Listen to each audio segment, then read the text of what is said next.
we have got to talk about Republican candidates of color and how they always sell out. But before we get into that, today, if you're listening to this when I release this, it's my birthday. I'm turning 23. So yay, happy birthday to me. But something you can do if you actually care about me and love me the way y'all say y'all do. Remember to subscribe, like, comment, share, follow me on Spotify, and rate me 5 stars on there.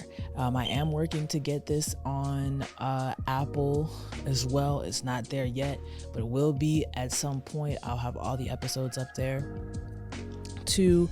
So yeah, but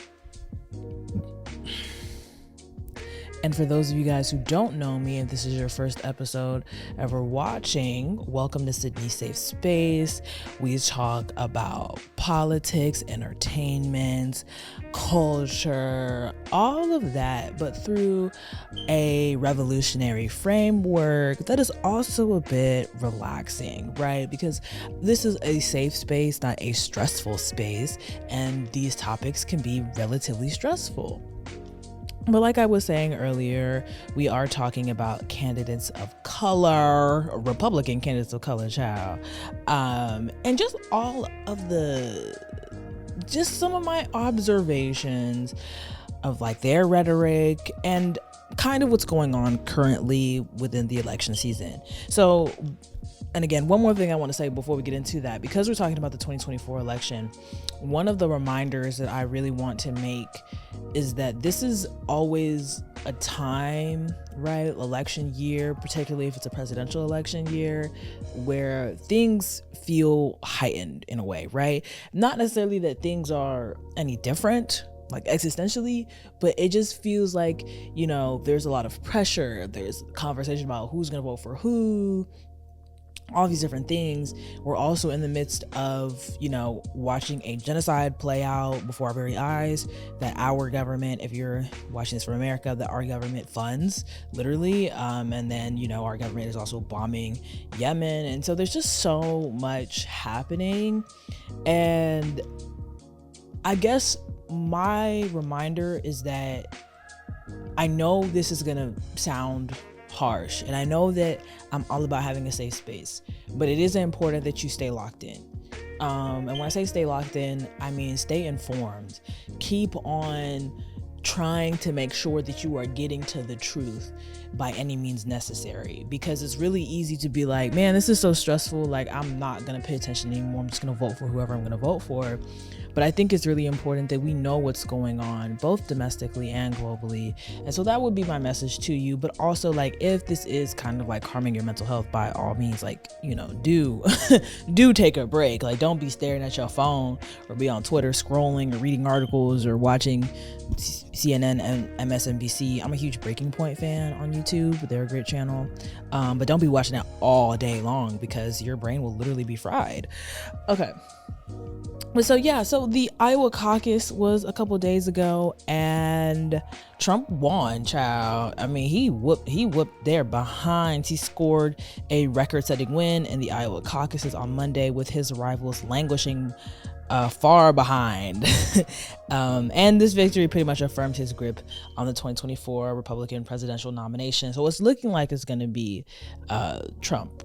It was always looking that way, if we're being honest, but that's neither here nor there. And I think that it's pretty interesting that people have, his fans, they're not his supporters, they are his fans, that they have found a way to justify him being a literal criminal.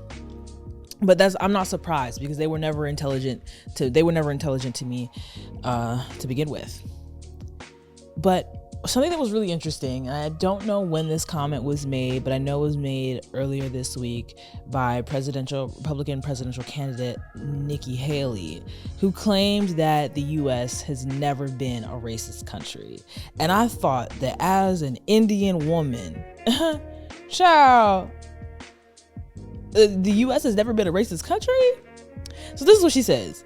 She says, I mean, yes, I'm a brown girl that grew up in a small rural town in South Carolina, who became the first female minority governor in history, who became a UN ambassador, and who is now running for president. If that's not the American dream, I don't know what is.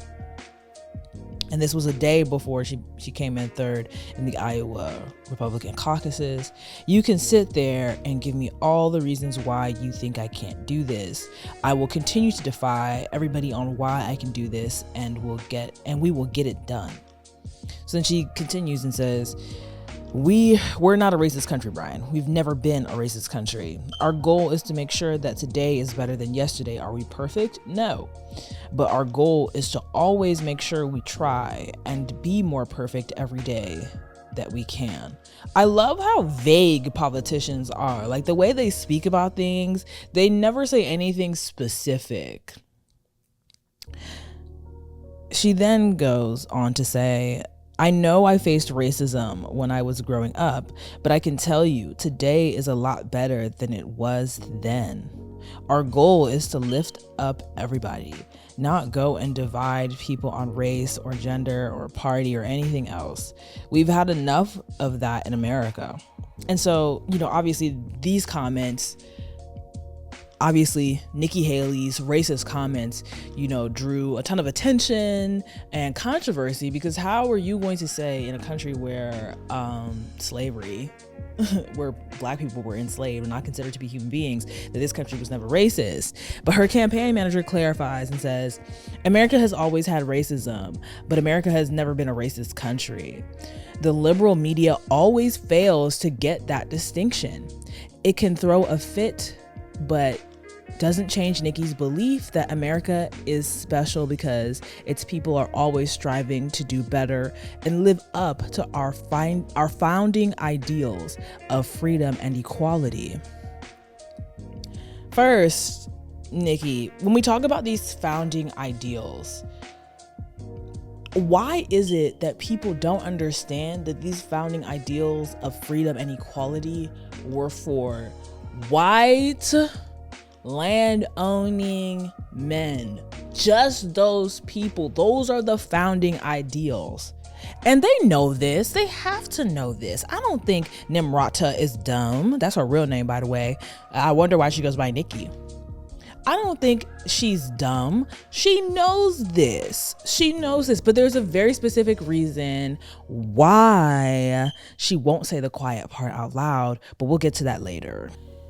What's really interesting is that Nikki Haley has also made the claim that the Civil War had nothing to do with slavery, that it was all about states' rights. And every time people ask that, every time people make that assertion, it's like, states' rights to do what? States' rights to do what? States' rights to have slaves. Like, and those slaves were what? Black people. I think it's just so interesting how committed, just how committed Nikki Haley is and other candidates of color are to upholding this belief that America was never racist, or that America had racism but wasn't racist. What is the distinction? If you have racism, you are what? Racist. But somehow, some way, the liberal media just doesn't get it. But these people can never explain to us what that distinction is. I don't know if I'm stupid, but I need them to spell it out for me just a little bit slow. Just spell it out for me slowly, please. Vivek Ramaswamy, who just dropped out of the election, who is an Indian man, he made comments about racism last year, and he said that there is existing racism in the United States, but that racism, these are the last burning embers of racism. And he says that the last thing he wants to do is throw kerosene on it. And I find that to be another interesting statement where it's like, okay, so is there racism? Is there not racism? Right? Is it just that, is America a racist country or not? No one is giving me a clear answer. None of these candidates of color are giving me that clear answer so that I can understand like what is really going on here. But this is what I would wager.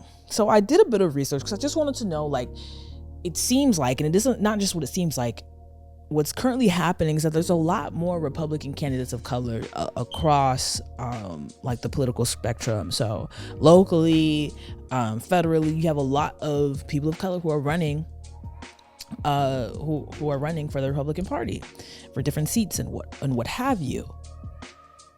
So I just wanted a bit more context on what exactly does the Republican Party want from these candidates? What is their purpose?